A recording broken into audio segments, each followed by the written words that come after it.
So I got an email that asked some telling questions. They mainly had to do with their reluctance with exclusivity in music licensing. Now, this subject is broader and applies to all music makers the world round, composers, songwriters, producers. Why are you so precious with your music? We want to hold on to our music so tightly and make sure it doesn't get stolen or it stays non-exclusive because we want to stay in control of every little thing. And I know some people work that way and that's just their way. Now, there are some people who can operate like that and they can hustle and they can make each song make $2,000 because they hustle like a sync agent, or they spend all their time pitching one song until they finally move on to another. But the secret I am hearing from people who make real money in licensing, at least, and really in any music thing, like six-figure money from music licensing, is that they make the music, they get it somewhere where it can be used continually by whoever the client is, and they move on. Moving on. The next song, please. The secret, my friends, that we were going to talk about in today's podcast is how to stop being so precious with your 3 songs or 9 songs or 25 songs you've managed to scrap together. And as an engineer of mine likes to say, for the love, move on to the next songs.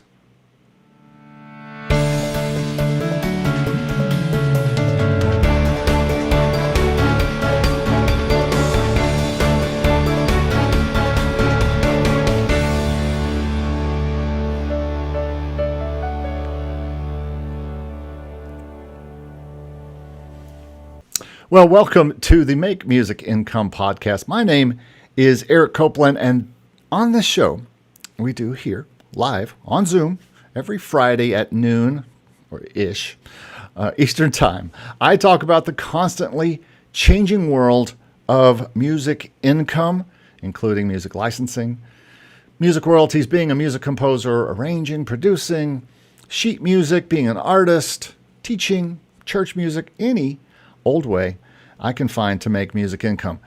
Now, this show is sponsored by MakeMusicIncome.com, where you can find all our free and paid ebooks, courses, coaching, all kinds of stuff that's available now on Black Friday pricing just for this weekend, for the rest of this weekend. I'll talk about that in a minute.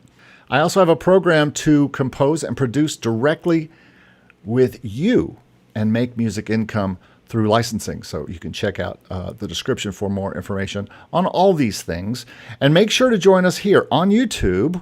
If you're listening on the podcast, make sure to join us on YouTube every Friday at noon Eastern Time if you want to be part of the live podcast, which also airs as an edited special podcast version on Apple and Spotify podcasts every Monday morning.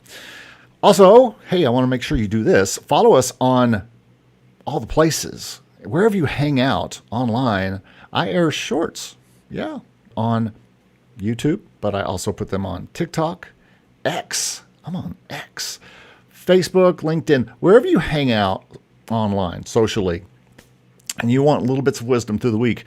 If for some reason you miss the podcast, go there and just make sure I'm a person that you are following and you can get free info in little bite-sized chunks.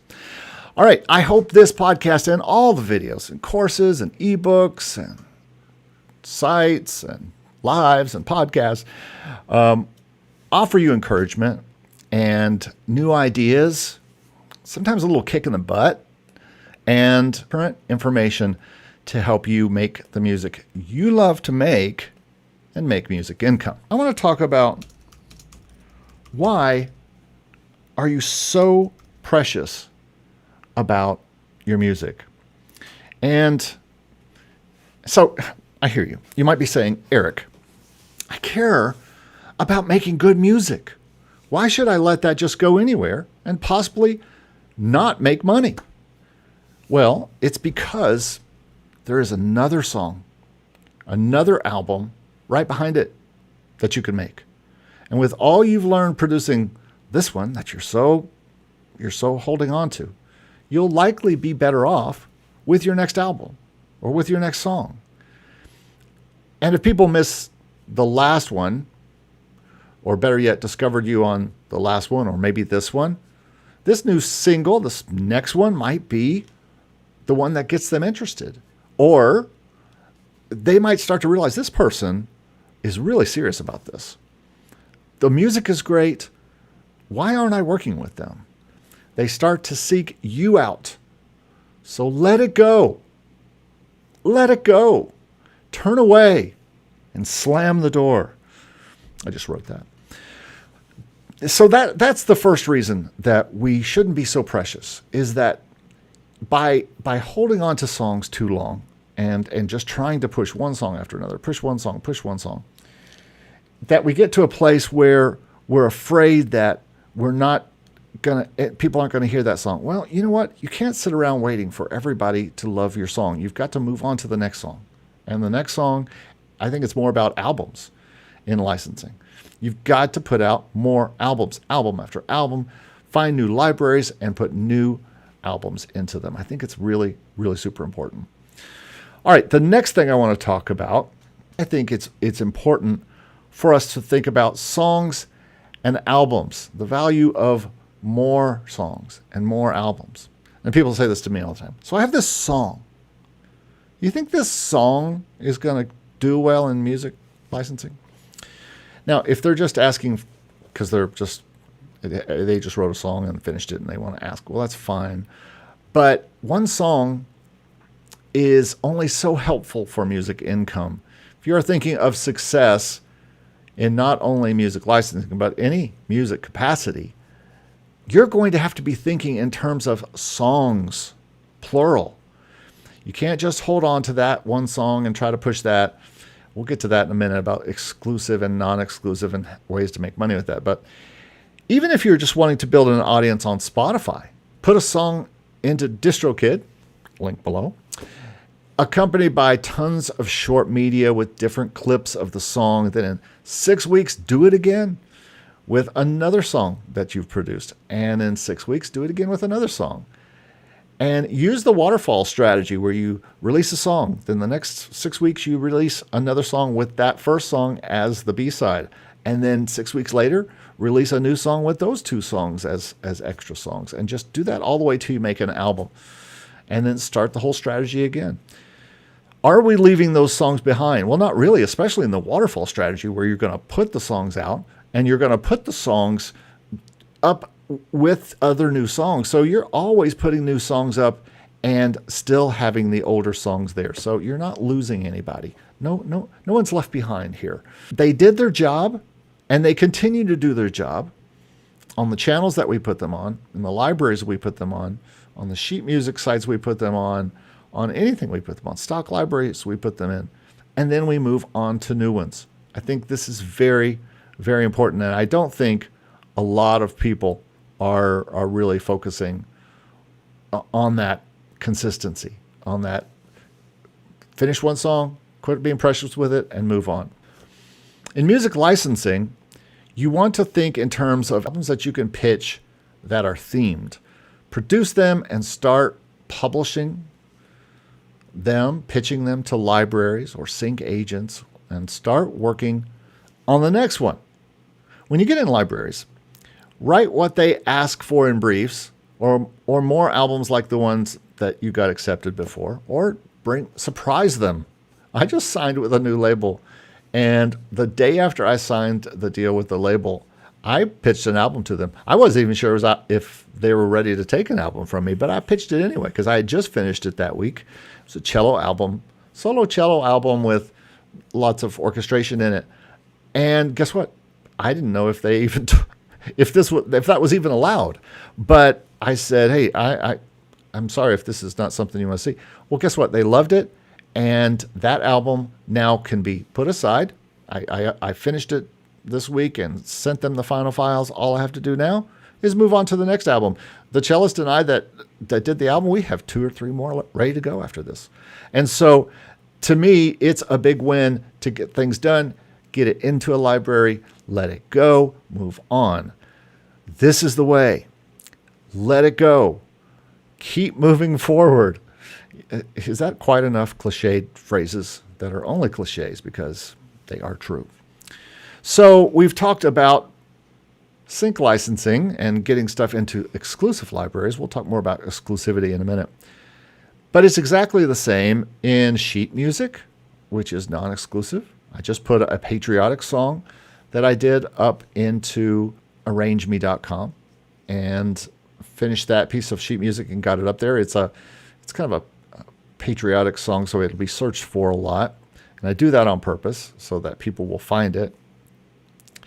And I put more up on arrangeme.com because I want more money from the checks I get from them.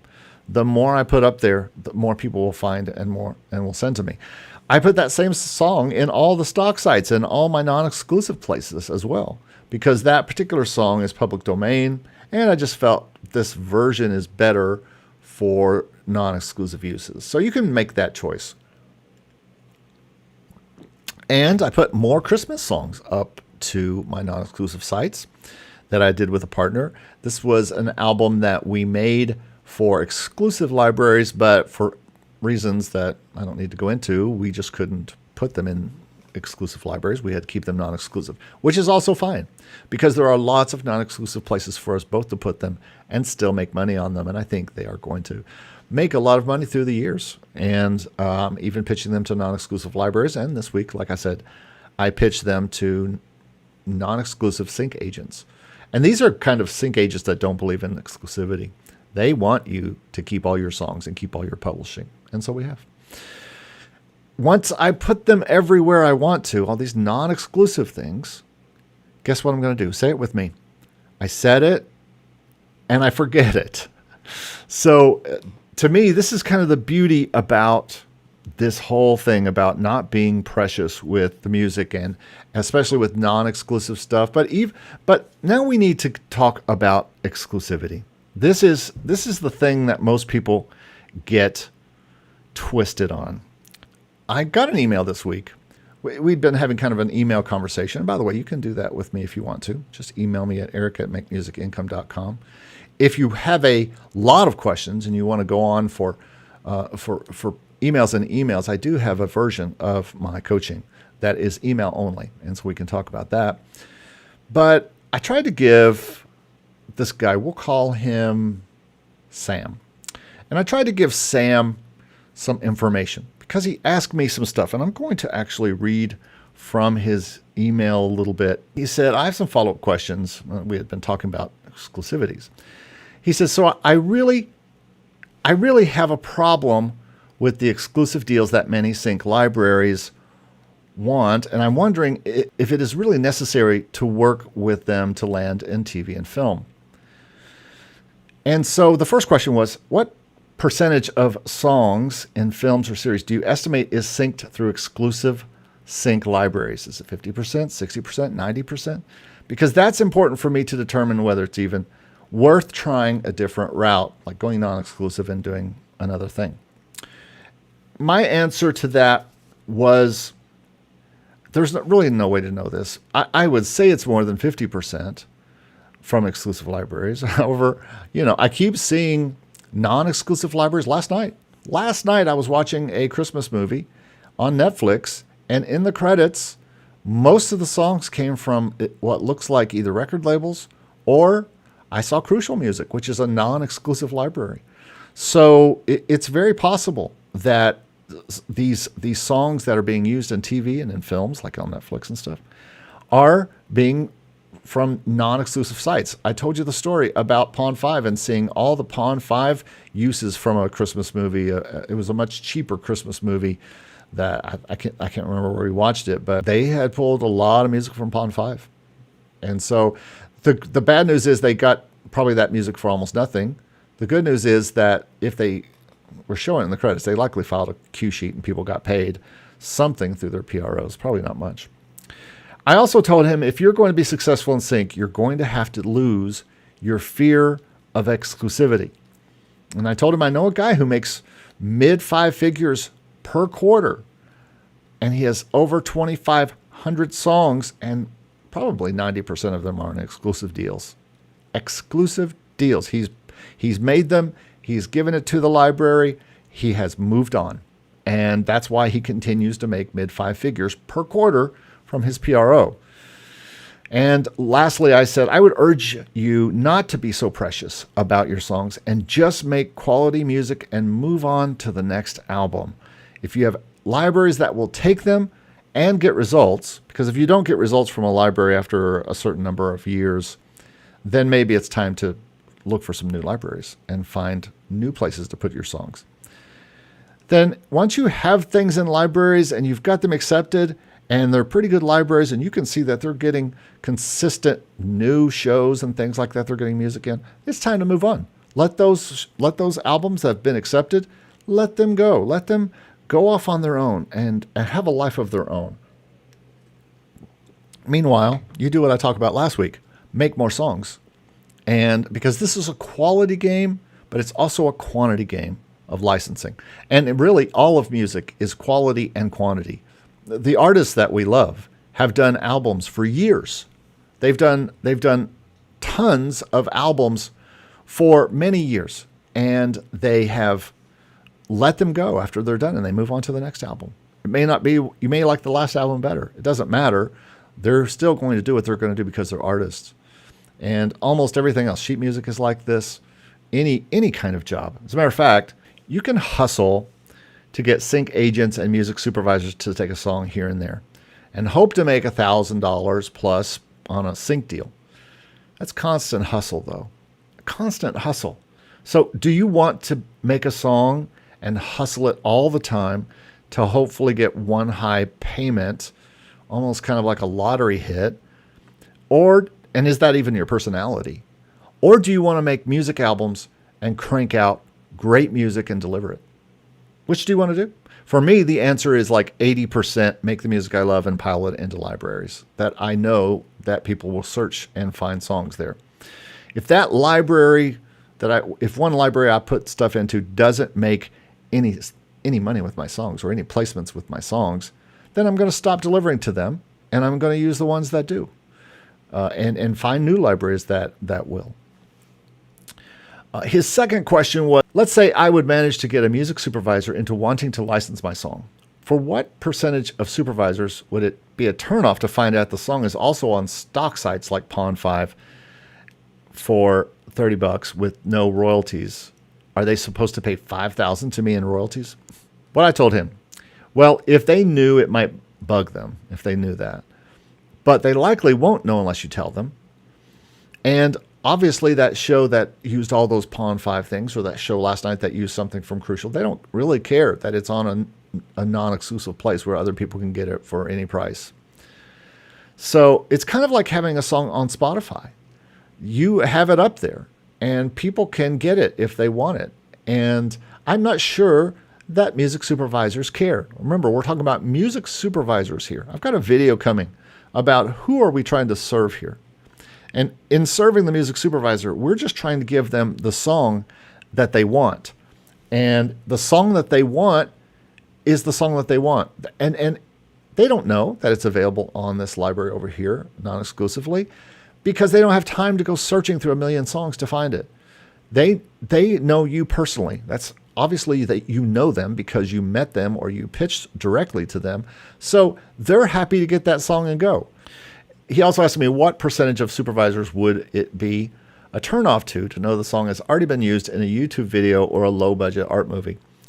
I don't think anybody would be turned off to know that because they liked the song, they wanted the song, it worked for what they needed, and that's their job. Their job is not to worry about where else it's been used. Their job is to worry about if the song worked for the movie or TV show that they put it in. It's probably in the background anyway. They did their job and they got the song that they wanted, and they'll pay you what they have to pay you, and everybody will move on. Are you getting a sense of what this video is about. Everybody's going to move on when they get what they want. And lastly, I said a music supervisor just needs to know who to pay. That's the whole thing about exclusivity that I've heard them talk about, is that this mainly comes into play when different non-exclusive libraries that your song is in are pitching the same song to music supervisors. Now, I don't know that many non-exclusive libraries that actively pitch. Pond5 doesn't actively pitch your songs. It's a repository where people search for songs. Same with likely most of the places I'm in non-exclusively. The only one that pitches really focused is Crucial Music. And this is where, or let's say that you pitch your non-exclusive song to the music supervisor, but so did Crucial Music because you have the song in Crucial Music. And now the music supervisor has used it and they've got it pitched from two different places. Who do they pay? And it's confusing for them. And this is where non-exclusivity bothers a music supervisor. With an exclusive library, they know exactly where the song came from, unequivocally. I said that almost right. So they know exactly who to pay, and they trust the source of the song. So that's what I told Sam. Love of Fishing Rod says, microsync royalties are not what it used to be. The payout amount gets lower with each passing quarter. Not on my side. Mine is staying, we're going to do the normal end of year, what I made type of thing, either end of this year or first of next. And I'll show you. I think it's going to end up exactly the same as last year, which was not that much less than the year before. And so for me, and I didn't even put much in this year to microsync libraries like Pond5 and Motion Array. I was so focused on sync and getting stuff done. Plus I was teaching, and now I'm not teaching, and now I'm crushing 5 albums a month we're trying to get out and pitched. So I would not say for me it's getting lower personally. Cloud9 says, how are you able to figure out the music in Netflix that was used from Pond5? Well, because at the end, if you're like me, you're going to be sitting with someone who loves to watch Hallmark Christmas movie, where the girl goes to the small town and meets the guy and falls in love, and then they don't fall in love, and then they get together at the end. The whole town comes out.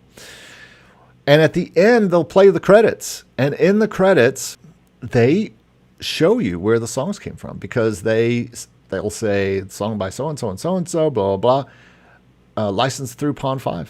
It says it right on the credits. And just like last night, it says acquired through, or I can't remember the exact wordage, but it says something about it comes from Crucial Music. And it talks about the library. So watch those credits and you'll be surprised where some of these libraries are coming from. I don't know if you see that with exclusive libraries as much, but I know you do see it with the Pond5s of the world and stuff. I think they're trying to apologize for not paying that much, but I did see a Crucial Music, which I don't think of as a microsync royalty library. Crucial is more of a TV and film focused library that it just happens to be non-exclusive. They're also very, very choosy. To succeed in any job, you have to work today, you have to produce that work, and then you have to turn it in. And then you come back the next day and you do more work. And music is really no different than that. Next day, next song. Next week, next album. At least that's where I'm trying to get to the point where I can have quality songs, but have a quantity of them going out and doing work. For me, it's next month, next 5, 10, 20 albums that I'm working on. And that's the plan for 2025. We'll go over that in a future video. I'm over 1,000 songs in my BMI catalog. I just saw the other day. Probably only half of those are in libraries of some kind or in the music ether somewhere. I could go back and sometimes do go back and pull one of those songs into a current project or redo it in a different genre. I also have songs that aren't even in the BMI world. Probably half my songs that I've ever written aren't even in BMI yet. So even with 1,000 to 2,000 songs I've written in my lifetime, or I've arranged, or I have worked on for a client or for me in my career, do you know what I do the most Do you know what I sit around doing the most when I'm not working in the studio, when I'm not sitting here trying to find sounds and mixing and all the other things? I dream about the next albums. I sit at night and I just make checklists to get the albums I'm working on now done and make plans for albums that are being requested or I know a library might like, or I just have an idea for an album. I say, you know what? No, I've not heard of anyone else doing an album like that. And I just want to do that album. And then, my friends, I set about doing them. I choose what I want to do. I come up with album ideas, and then I start knocking those puppies out. And then once I knock the puppies out, I send the puppies off to the pet stores and let them be adopted by families. And then I get more puppies. But I move forward from those songs. I move on. I am precious with my children when I have them and when I'm bringing them up. But when they go out into the world, I have to pay attention to the children who are still here and then get them going and get them out into the world. I have to move forward. I have to let them go and move on to new songs. This is the way. Move forward, let it go. All the other tropes and stolen quotes. This is the way that I am making music income, and that is why things are growing and why more libraries are accepting my music and more albums are going out, and I'm working with more partners to do music. And you can work with me too, by the way. If you want to work with me, it's called Positive Spin Partners. You can just email me at eric@makemusicincome.com, and we can talk about Positive Spin Partners. This is not a free service. This is and it's a very exclusive service. So I hope this has helped a little bit with maybe kicking you in the butt a little bit to get out and get those songs out and then move on. I think last week I talked a lot about you've got to make songs. You can't be worrying about all the stuff in the future. Well, this is the video where we start worrying about stuff in the future. We got to get those songs out, and then we get back to making more songs. It always comes back to making the songs. But you got to eventually let those songs go and move on to the next songs. Karen says, thank you. It's the end of my workday here in the UK. I'm loving this community, though. You're also supportive and informative. Love your videos. Well, thank you so much. I'm glad that this helps. I don't have a specific community, really. I just have YouTube. And also, remember to follow me on any of the places that you hang out elsewise. I have a Facebook channel, a Facebook that I would love for you guys to go find the Make Music Income Facebook, if that's where you hang out. If you hang out on TikTok, you can find Make Music Income on TikTok and see all these little bits. I try to take the best bits out of this hour-long podcast and put them on TikTok. Same with Instagram Reels, same with X, and same with LinkedIn. You'll see these little things. So if you miss or if you didn't see the whole thing, most people don't hang out for the entire hour-long podcast or sit and listen to it. So make sure you go find us over there. We could always use more people. Trying to get over the hump at TikTok. It's hard to get followers at TikTok, at least for informational stuff like mine is. No dancing. I'm sorry. It's just information. So thanks for watching. Go to makemusicincome.com/free. You can start our courses for free, and you can also then find our free ebooks, including the tools to make music income version 3 that I just put up. Also follow us on all the socials so you can get little tidbits of music income wisdom. And I hope you got some valuable information today and tips that help you make the music that you love to make, like I do every day, and make music income. All right, everybody, that's going to do it for me. And we will talk to you next week here on the Make Music Income podcast. Thanks very much. Have a great day. Bye-bye.